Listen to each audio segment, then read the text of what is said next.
Gloria al Señor. Todos sentados, quiero hablar un momento con respecto a lo que es esta gloriosa fe. Así que vamos a ir a buscar nuestras Biblias. Vamos a tomar Hebreos. Vamos a ir a Hebreos. Bien, no podemos decir que lo escribió el apóstol Pablo, no. Es un autor desconocido, pero creo que todos coincidimos cuando leemos la Escritura de que apunta a que Pablo lo haya podido escribir por su riqueza en lo que él declara. En Hebreos capítulo 11, en el verso 27, vamos a tomarlo del verso 2, verso 21, dice: por la fe Jacob, al morir, bendijo a cada uno de sus hijos de José y adoró apoyado sobre el extremo de su bordón. Por la fe, José al morir mencionó la salida de los hijos de Israel y dio mandamiento acerca de sus huesos. Por la fe, Moisés cuando nació fue escondido por sus padres por 3 meses porque le vieron un niño hermoso y no temieron el decreto del rey. Por la fe, Moisés, hecho ya grande, rehusó llamarse hijo de la hija de Faraón, escogiendo antes ser maltratado con el pueblo de Dios y de gozar de los deleites temporales del pecado, teniendo por mayores riquezas el vituperio de Cristo y de los tesoros de los egipcios, porque tenía puesta su mirada en el galardón. Por la fe dejó Egipto, no teniendo la ira del rey, porque se sostuvo como mirando al invisible. Por la fe celebró la Pascua y la aspersión de la sangre, por lo que destruía, dice, los primogénitos, no los tocase a ellos. Por la fe pasaron el mar rojo como por tierra seca, e intentando los egipcios hacer lo mismo, pero fueron ahogados. Por la fe cayeron los muros de Jericó después de rodearlos 7 días. Por la fe Rahab la ramera no pereció juntamente con los desobedientes, habiendo recibido a los espías en paz. ¿Y qué más digo? Porque el tiempo me faltaría, dice, contando sobre Gedeón, de Barak, de Sansón, de Jefe, de David, así como de Samuel y de los profetas, que por fe conquistaron reinos, que por fe hicieron justicia, por fe alcanzaron promesas, por fe taparon bocas de leones, por fe apagaron fuegos impetuosos, por fe evitaron filo de espada, por fe sacaron fuerzas de debilidad, por fe se hicieron fuertes en batallas, pusieron en fuga ejércitos extranjeros. ¿Cuánto un fuerte también por eso? Entonces la Biblia nos está enseñando que todo esto está relacionado y apunta a nuestra fe. Nuestra fe. ¿Y sabe lo que dice la Escritura? La Escritura dice que todo aquel que es nacido de Dios vence al mundo. Y la victoria que ha vencido al mundo es nuestra fe. Vamos, dígalo, nuestra fe. Pero la fe no viene por arte de magia. La fe no viene, hermano, porque quiere venir la fe. Un día le dijeron: Señor, aumentanos la fe. Y todos queremos que la fe se aumente. Por la fe se hace maravillas. Por la fe, hermano, quedamos absortos, quedamos sorprendidos, hermano, de las cosas que suceden. Y todo es por fe. Pero ¿cómo puedo aumentar mi fe? Yo quiero aumentar mi fe. Todos queremos aumentar nuestra fe. Todos queremos ser gente de fe. Porque por fe se conquistaron reinos, se taparon, dice, bocas de leones, se apagaron fuegos impetuosos. El autor del libro de los Hebreos dice: me faltaría tiempo hablando de gente de fe. Habló de David, habló de Sansón, habló, hermano, de cantidad de personas de fe. Puedes tú incluirte ahí, puedes estar incluido ahí tú. Podemos incluirlo, dile a tu hermano, podemos estar incluidos ahí. Y verdad, podemos estar tan incluidos ahí como personas de fe, que podemos creerle a Dios con todo nuestro corazón. Hace muchos años un hombre tan bajito, tan pequeño, tenía una iglesia más de 10,000 miembros. Así que hizo un llamado a todos los líderes del mundo que si querían tener una iglesia con más de 10.000 miembros. Y todos llegaron de diferentes países y lapiceros con sus agendas. Y él dijo, le daré el secreto, le daré el secreto. Y todos sacaron sus agendas, sacaron lapiceros. Y él miraba y todos los líderes de diferentes partes del mundo estaban atentos a lo que diga este hombre que tenía una iglesia más de 10.000 miembros. Un hombre tan pequeñito, tan pequeño, pero era fuego cuando predicaba. Y él dijo, todos listos para tomar nota. Y todos dijeron, amén. Entonces escriban el secreto para tener una iglesia tan grande y para que se hagan tantas cosas tan maravillosas. Tomen nota, es fe. Y todos se quedaron sorprendidos. Dile a tu hermano que está a tu lado, es fe. Es sencillamente la fe. Y miren pero lo hacemos tan difícil, tan difícil, tan difícil. Lo queremos hacer. Pero ¿cómo viene la fe? ¿Cómo viene la fe? Le preguntaron a Jesús, Señor, aumentanos la fe. A veces la gente piensa que la fe viene por un arte de magia. La fe viene, hermano, porque puede venir de alguien. Y un día escuché a un maestro que dijo, Jesús nunca metió su mano a un bolso y cuando le dijeron aumentanos la fe, tomó un polvo y sopló sobre ellos, dijo, bien, reciban la fe. No, acordémonos que Jesús le dijo, hombres de poca fe, oh, ¿hasta cuándo he de estar con vosotros? ¿Hasta cuándo? Oh, generación perversa, maligna, ¿hasta cuándo he de estar con vosotros? Tráiganlo acá. Y lo echó fuera. Y después le dijeron, Señor, ¿y nosotros por qué no pudimos? ¿Por qué no lo pudimos hacer nosotros? Y Jesús, hablándole aparte, le dijo, por vuestra poca fe. Por vuestra poca fe. O sea que ellos tenían fe, pero tenían poca. Pero era tan poquísima, tan poquísima. Y digo tan poquísima porque Jesús dijo que si la fe fuese del tamaño de un grano de mostaza, eso significa que la fe que tenían ellos era mucho más pequeña que un grano de mostaza. Eso es preocupante en una iglesia cuando la gente no entiende. Entonces, a veces llama por teléfono y dice, oh, usted tiene más fe. Bien, ¿por qué no desatas tu fe? Tenemos que aprender a desatar nuestra fe. Si no desatamos nuestra fe, toda la vida vamos a estar dependiendo de otras personas. Y tenemos que depender del Señor. Dependamos del Señor. Hay gente que tiene 20 años, 10 años, 15 años en la palabra. Y lo que tienen que hacer es aprender a orar y a desatar su fe, a creerle al Señor con todo tu corazón. Santiago dijo, pero pide con fe, no dudando nada. Repite conmigo, la duda es un ladrón. La duda es un ladrón. La duda nos roba, siempre nos está robando la duda. La incredulidad es otro ladrón de la fe, roba nuestras bendiciones. Nos quiere hacer ver como miserables, pero nosotros no somos miserables, somos cabeza y no somos cola. Entonces, ahí hay un problema cuando queremos tratar con la fe. La Biblia, hermano, en el capítulo 11 está lleno de todos por la fe cruzaron el mar, por la fe conquistaron, por la fe cayeron los muros, por la fe, todo es por la fe, por la fe, por la fe. Entonces, ¿qué hacemos? Yo creo que todos los que estamos acá somos cristianos. Juan lo dice claramente, porque todo aquel que es nacido de Dios vence al mundo. ¿Y cuál es la victoria que ha vencido al mundo? O repite conmigo, la victoria que ha vencido al mundo. Y fíjese que dice la victoria que ha vencido, no dice que va a vencer. Por eso un día le preguntaron a Jesús y él habló con respecto a la fe en diferentes pasajes de la Escritura. Ahora, quiero que vean esto y repita conmigo, la fe viene. ¿Por qué viene la fe? ¿Por qué viene la fe? ¿Por el oír qué?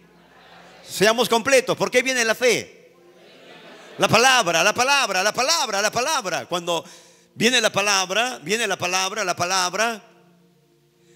Muchas veces dirán, pastor, usted lee la Biblia. Mi Biblia está totalmente marcada con resaltador, con lapicero, porque es mía y lo puede hacer. Hay personas que dicen, no, hay que respetar la Biblia, no debe tener ninguna marca. En una oportunidad le dijeron, no metas ni siquiera un billete en la Biblia porque eso es falta de respeto a Dios. Dios mío, qué tanta gente religiosa. Marca tu Biblia, márcala. Yo sé que, hermano, un celular es bueno, porque puedes descargar tu Biblia, pero yo les recomiendo tener una Biblia en tu mano. Lleva una Biblia siempre en tu mano. Cuando tus nietos te vean, dirán, oh, ¿qué estará viendo mi papá o mi abuelo o mi abuela? ¿Qué estará viendo?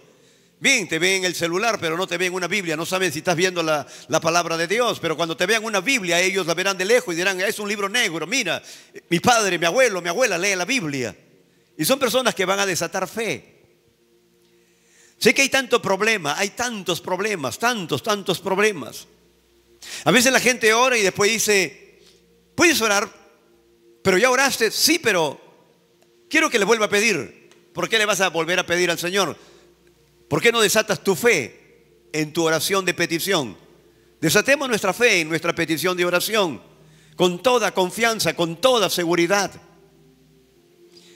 Quiero que vayan Hebreos, a Romanos, por favor, en el capítulo 4, a Romanos. Y quiero que vean Romanos capítulo 4. Me encanta este pasaje bíblico, ministra tanto nuestras vidas. Y aquí vamos a encontrar parte del secreto de la fe. ¿Por qué Abraham es llamado el padre de la fe? El padre de la fe, amigo de Dios y padre de la fe. Miren, él pasó problemas. Él no tenía una Biblia. No tenía un celular, no tenía una radio. No tenía, hermano, nada de esas cosas que pudiera ayudarlo. Él va a empezar recién. Y de él se va a tomar nota para que nosotros hoy podamos tener una Biblia en nuestra mano y ver su vida. Quiero que vean el verso 19. Verso 19. Y dice, y no se debilitó en la fe. No se debilitó en la fe. Eso significa que la fe sí se debilita. Atentos, la fe sí se debilita. ¿Cuándo se debilita la fe? ¿Cuándo? Estás pasando un problema, tienes un problema tan fuerte. Problema de salud, problema económico, problema sentimental, emocional, no lo sé, laboral. Entonces, ¿cuándo se debilita la fe? Él dice que la fe, Abraham mismo está, ¿no?, haciendo ver que la fe se debilita cuando uno considera. La palabra considerar es examinar. La palabra considerar es tomar en cuenta, es pensar, es meditar, es evaluar. Eso significa que los cristianos mayormente, cuando tenemos un problema, nos enfocamos en evaluar, en pensar, en meditar, en soñar en el problema, todo el día en el problema, hablando del problema, pensando del problema, y dejamos de lado la palabra, la que va a producir fe. Entonces, cuando me debilito en la fe, Abraham dice que no se debilitó en la fe al estar pensando, al estar considerando, al estar imaginándose, razonando con respecto a su vejez, con respecto a la matriz cerrada de su esposa. Imposible. Oh, imposible. Lo primero que decimos, oh no, el médico dice, oh no, el examen dice, oh no, dice el dueño de tal cosa, dice, y dejamos de lado lo que Jesús dijo: cielo, tierra pasarán, pero su palabra nunca, repite conmigo, nunca. Ahora repite conmigo, sus promesas nunca pasarán. Sus promesas nunca pasarán. Entonces tómate de la promesa, agarra esa promesa. Y dice, y no se debilitó en la fe al considerar su cuerpo que estaba ya como muerto, siendo casi de 100 años, ni de la esterilidad de la matriz de Sara. Ahora verso 20, tampoco dudó por incredulidad de la promesa de Dios, sino que se fortaleció ¿en qué? En fe. Repite conmigo, se fortaleció en fe. Ahora, ¿cómo me puedo fortalecer en fe? ¿Cómo? Hay una forma de fortalecerse en fe. En vez de estar pensando todo el día y hablando todo el día de tu problema, ¿conoces personas que cada vez que las encuentras, hola, ¿qué tal? Te cuento, y esto me está pasando, y que esto, y que mi esposa es así, que mi trabajo me va mal, todo te habla mal. Ya imagínate, hermano, qué tipo de persona es. Imagínate qué tipo de persona es, que todo es para murmurar, para hablar de todo lo malo que le va pasando. ¿Por qué no cambiar? ¿Por qué no cambiar? Si queremos ser personas de fe. Ahora, dice, no se debilitó en la fe, pero también dice, se fortaleció en fe, dándole gloria a Dios. Verso 21. Y todos digan plenamente convencido. Una vez más, plenamente convencido. Una vez más, plenamente convencido. ¿Qué significa plenamente? Pleno, lleno. ¿Ves? Lleno, pleno, satisfecho, totalmente. Eso significa de una persona que constantemente está dándole a la palabra, dándole a las promesas, dándole a las promesas. Un día me encontré con una mujer cristiana, y esta mujer estuvimos compartiendo cuando de repente me dijo, sí, tengo tantos años en el evangelio, tengo mi niña enferma y he ido al médico y me ha dicho que tiene, y me dijo todas las palabras difíciles de los diagnósticos que da un médico. Que en verdad, hermano, que cuando a mí me dicen algo yo me confundo, pero unos diagnósticos tan largos, tan terribles, y me decía, y tiene esto y lo otro y aquello, y la medicina es tal cosa, los nombres de la medicina se lo sabía, todo se lo sabía. Y total, le pregunté, ¿y a qué iglesia va usted? Y ella me dijo, yo voy a tal iglesia donde alabamos a Dios. Y dígame por favor Isaías 53. Bueno, no he leído o no me acuerdo. No, ¿sabe lo que dice Isaías 53? Despreciado, desechado, varón de dolor, experimentado en quebranto, como escondimos el rostro, fue menospreciado. Ella decía, bueno, yo no sé ese verso bíblico. Yo le digo, no tiene nada de malo danzar, saltar, alabar, no tiene nada de malo. Lo malo es que te pases todo el tiempo saltando sin que recibas enseñanza de la palabra de Dios que va a producir fe en tu corazón. Porque no tiene nada de malo alabar. Pero ¿qué pasaría si pasáramos todo el tiempo aquí en la iglesia alabando, saltando, danzando, que es maravilloso, pero no tuviésemos promesas, no tuviésemos palabra? Me gozo cuando a veces me dicen, pastor, el otro día estaba en una célula, pastor me dice, si los problemas me hubiesen tomado antes de estar a Jesús, yo era temerosa, miedosa y siempre estaba pensando lo malo. Ahora me vienen problemas, abro mi boca y declaro la palabra. Estoy tan confiada en el Señor. Y me da gusto escuchar personas que están tan confiadas, tan seguras en el Señor, en sus promesas. Y digo, Señor, gracias, porque la enseñanza llega a sus corazones. La palabra llega a sus corazones. Y le digo, gracias, Señor, porque no estamos trabajando en vano. El pastorado, el liderazgo, para que tu pueblo pueda crecer y pueda establecerse. ¿Por qué? Porque no necesitamos gente temerosa, miedosa, corriéndose de los problemas. Lean su Biblia. Cuando David se enfrentó al problema, David caminó hacia el problema. Después avanzó rápido sobre el problema. La tercera corrió sobre el problema. Agarró la espada del problema y se le cortó la cabeza. Esa es una enseñanza de fe. Por eso que está aquí como un hombre de fe. Así es que se fortaleció en fe, dándole gloria a Dios, plenamente convencido que era poderoso para hacer todo lo que él había prometido. Ustedes no lo vieron de repente al hermano Wally, que toca, y cuando se escucha solamente el teclado y la batería, le falta algo. Le falta algo. Entonces le falta los toques de lo que es la percusión. Y no sé si notaban. ¿Y qué pasó? Bueno, yo le llamo como que se corren los muelles, porque a mí me sucedió. No podía caminar bien porque la cintura se me iba por un lado. Estaba tan mal. Nunca llegaron a ponerme los clavos, ni siquiera a ponerme una prótesis, porque le creía a Dios.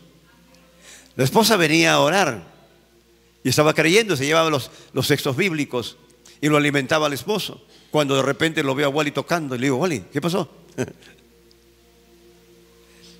Yo prefiero enseñar 1 hora y orar 10 minutos.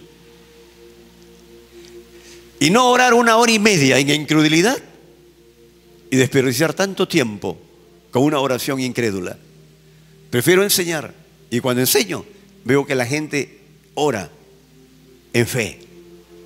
Lo aprendí de un hombre de Dios. Aprende, cuando tengas un problema grande, no más grande que Dios porque no existe, nunca pongas tu problema delante de la cruz. Escúcheme, nunca pongas tu problema delante de la cruz, porque si tú pones tu problema delante de la cruz, tú vas a hablar en oración diciéndole a Dios todo lo malo que hace tu esposo, todo lo malo que hace la esposa, todo lo malo que hace el hijo, la hija, todo lo malo, cómo se encuentra, la salud en que se encuentra, su situación económica, todo lo malo lo vas a poner. Señor, porque mira, está enfermo, Señor, porque no tiene dinero, Señor, porque hace esto, lo otro. Pero cuando tú lo pones detrás de la cruz, vas a comenzar a orar por lo que Jesús ya hizo a favor de tu familia. Pero cuando lo pones delante, vas a comenzar a orar por todo lo malo. Señor, mira, estoy enfermo. Señor, mira, no puedo. Señor, mira, me duele esto. Señor, no tengo aquello. Estás orando en incredulidad. Estás orando, hermano, en duda. Pero cuando tu oración, hermano, te pones detrás, gracias por haberme sanado, Señor. Gracias por haberme prosperado en todo ámbito de mi vida. Gracias, Señor, por la salud de mi esposa, de mis hijos. Gracias, Señor, por el trabajo. Gracias. ¿Qué estás haciendo? Es pura gratitud. Estás orando en fe. Dile a tu hermano, ahí estamos orando en fe.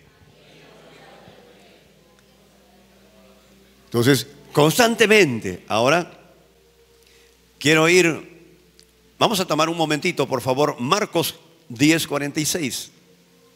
Marcos 10:46, rápidamente tomamos Marcos capítulo 10, verso 46.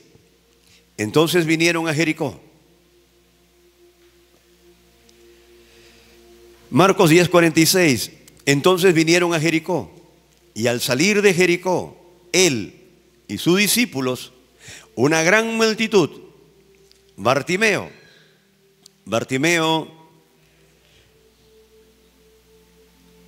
significa honorable o digno. Entonces, honorable o digno, estaba ciego. Estamos en el verso 46, lo vuelvo a leer. Y vinieron a Jericó, y al salir de Jericó, él y sus discípulos, una gran multitud, honorable o digno, Bartimeo, el ciego, hijo de Timeo, estaba sentado junto al camino. ¿Y qué estaba haciendo? Mendigando. Estaba mendigando. Ahora voltea a tu hermano y dile, nosotros no somos mendigos, ni hemos nacido para mendigar.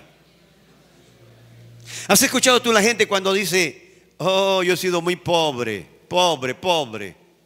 Un día estaba conversando un hombre cuando le dijo a una persona, oh, yo he sido pobre, éramos tantos hermanos, éramos pobres. Y el maestro le dijo, ah, ¿eras pobre? Sí. ¿Pero tenías tu papá y tu mamá? Sí. ¿Tenían una casa? Sí. ¿Tenías una cama? Sí. ¿Tomabas desayuno? Sí. A veces no almorzábamos, pero sí cenábamos. Sí. ¿Y por tiempo ha sucedido esto? Sí. Entonces el maestro le dijo, tú nunca has sido pobre, porque un pobre no tiene casa, un pobre no tiene una habitación, un pobre no tiene una cama, un pobre no tiene dónde recostar su cabeza, un pobre vive en la calle. Tú siempre has vivido dentro de una casa. Entonces tú has sido una persona con faltos recursos, pero tú nunca has sido pobre. Entonces, repite conmigo, hay que dejar de hablar que hemos sido pobres.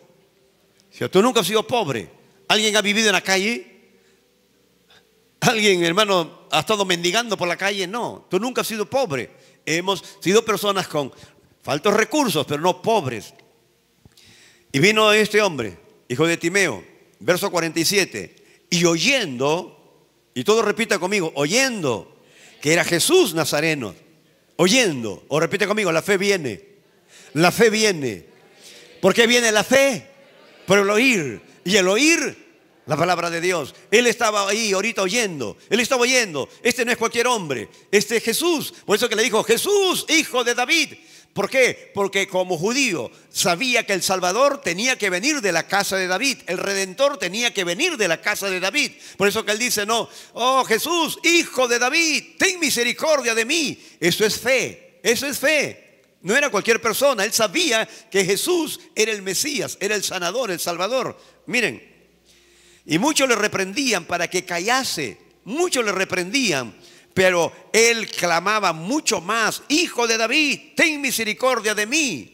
Ahora, atentos por favor. Si Jesús no hubiese tenido misericordia, no lo hubiese sanado. Cada vez que ustedes ven en la Escritura alguien que dice: Señor, ten misericordia, hombre, mujeres, Señor, ten misericordia, van a ver ustedes al Señor actuando. ¿Por qué? Porque el Señor siempre ha tenido misericordia de nosotros. Amén.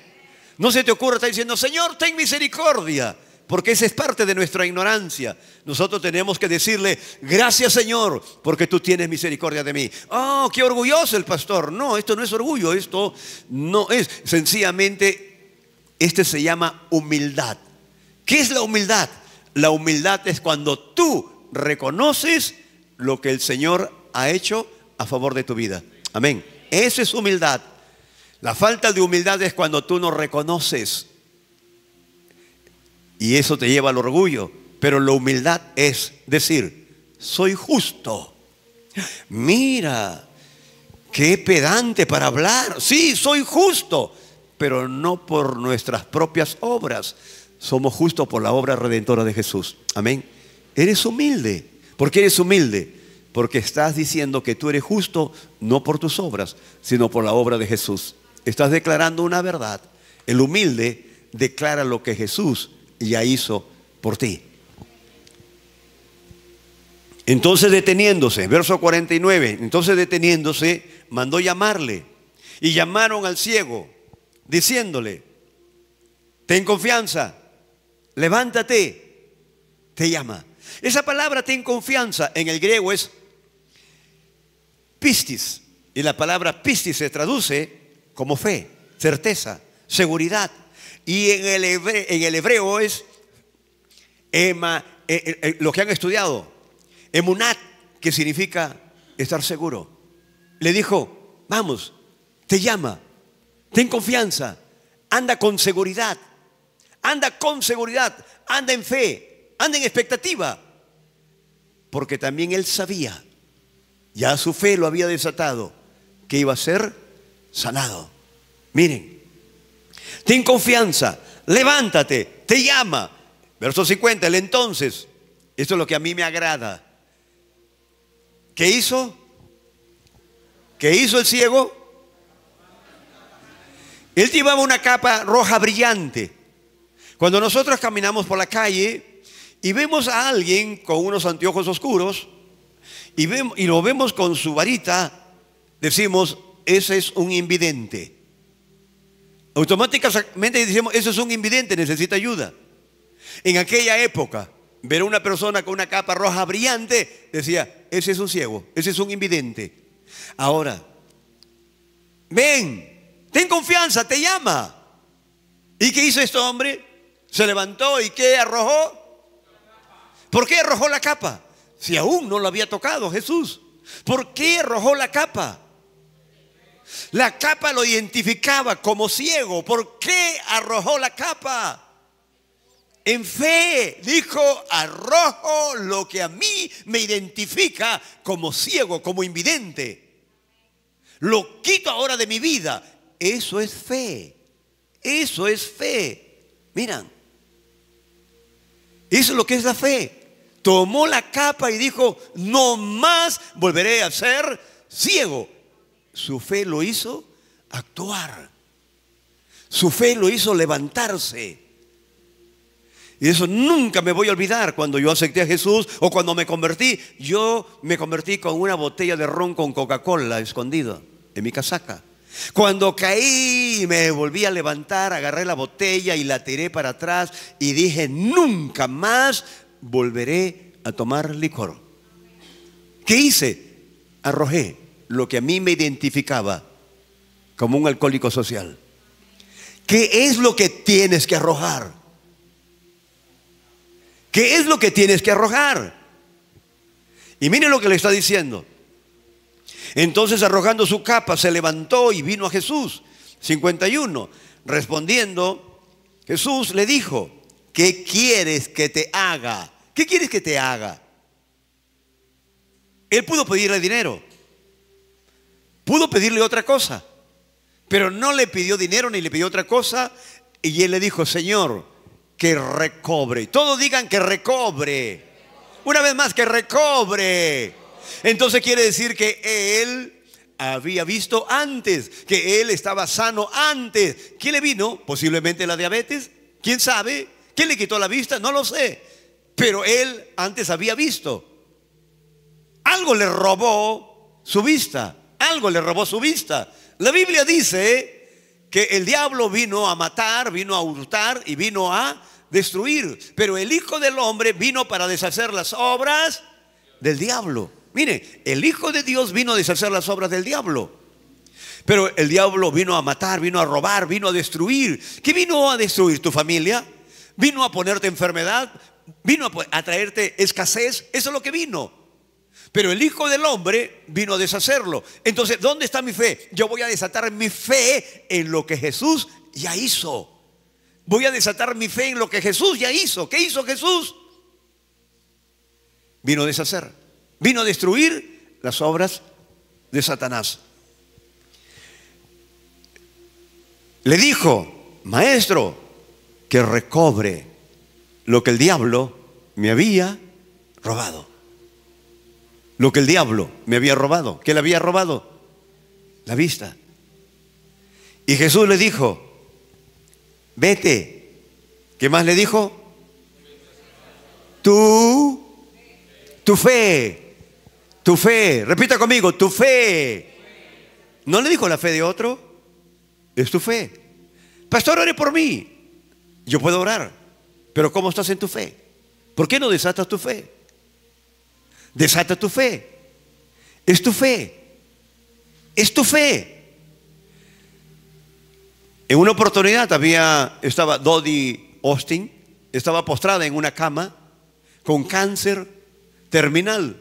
Un hijo médico de la Universidad de Oral Roberts, cuando los médicos le dijeron de que tenía cáncer, y era el cáncer más peligroso y había hecho metástasis, su hijo de Dodie Austin lloró como un niño. Se puso a llorar porque era su madre. Estaba tan delgada la madre.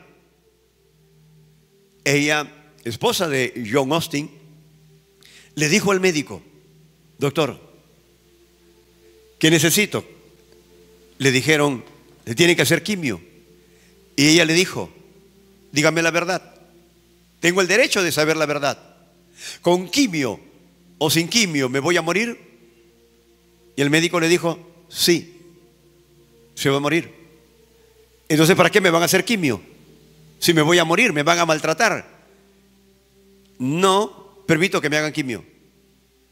Se fue a su casa. El pastor oraba constantemente. Le pidió oración a hombres de Dios, a gente de Dios. Comenzaron a orar, ministros de Dios. Su iglesia oraba, el grupo de damas oraba. Todos oraban por ella. Un día ella estaba tirada en cama, estaba tan delgada, cuando de repente oyó la voz del Espíritu Santo que le dijo: Dodie, hasta aquí estás viviendo con la fe de tu esposo, hasta aquí estás viviendo con la fe de los ministros, hasta aquí estás viviendo con la fe de fulano de tal, de fulano de tal, de fulano de tal, hasta aquí estás viviendo con la fe de ellos. Pero el Señor dice: ahora levántate en tu propia fe. Y ella se levantó en su fe. Ella se levantó en su fe. Compren su libro, Sanada de cáncer, de Dodie Austin, y cómo da testimonio cuando el Señor le dijo a través del Espíritu Santo: hasta aquí estás viviendo con la fe de tu esposo, con la fe del grupo de mujeres, levántate en tu propia fe. Ella se levantó en su propia fe, comenzó a subir de peso, comenzó a comer, comenzó a hacer actividades, y le dijeron: entonces ahora tienes que irte al médico. Y ella dijo: ¿para qué voy a ir al médico si la ciencia médica me desahució? El Señor no me desahució. Por mi fe estoy viva y no volveré al médico. Porque era su fe. ¿En qué? En las promesas de Dios. Amén. Y este hombre dijo: Señor, que recobre.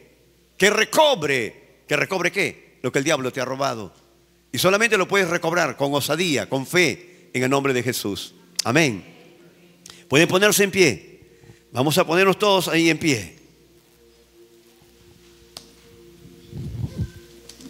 Póngase en pie y vamos a orar. Padre, gracias por tu bendita palabra. Tu palabra es tan bendita. No vamos a decir bendice tu palabra, no, porque tu palabra es bendita, Señor. Y está escrito, Señor, que cuando uno suelta tu palabra, el Espíritu Santo comienza a moverse. El Espíritu de Dios comienza a mover el poder del cielo, el poder de tu reino, para que se establezca aquí en la tierra, para que se mueva en cada cuerpo, en cada órgano. Así que vamos a seguir soltando palabra. Vamos a tomar autoridad. Y tú, amado Espíritu Santo, te pondrás en acción, porque tú lo que estás esperando es la palabra. Y cuando la palabra es soltada, entonces mueves un poder extraordinario. Y cuando mueves ese poder, comienzan a acontecer milagros, sanidades, señales, prodigios. Y comienza la gente a sanarse, a liberarse. Gracias, Espíritu Santo. Muchas gracias. Muchas gracias en el nombre bendito de Jesús. Aleluya.